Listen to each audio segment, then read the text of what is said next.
Let's go over how to create a sales receipt in QuickBooks. We'll also show you how to use the undeposited funds account so you can group transactions together into a single deposit to match your bank records. Note that if a customer pays for their purchase right away, you record a sales receipt. But if they're going to pay you later, then you create an invoice. We'll go over that in a separate video. To start, go to the New menu and select Sales Receipt.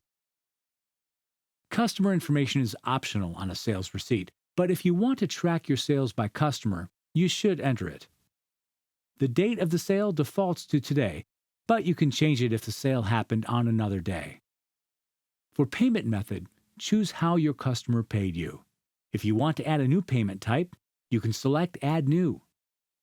If you want to process a credit card payment using QuickBooks Payments, check out our link at the end of the video. For this example, we'll select cash, but if we got paid with a check, we can record the check number. Next, tell QuickBooks where you're going to deposit the money.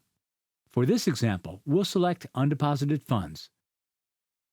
Undeposited funds is a temporary account that holds payments you plan to deposit later at the bank.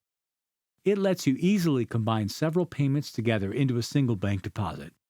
However, if you're going to deposit this payment into the bank as a single transaction, then you can skip this and just select Checking. Next, in the Products and Services area, enter what you sold your customer. If you already set up the product in QuickBooks, you'll see the description and amount you entered earlier. You can also enter or change these while you create the receipt. If you haven't entered this item yet, select Add New and enter it here. Choose everything that's included in this sale.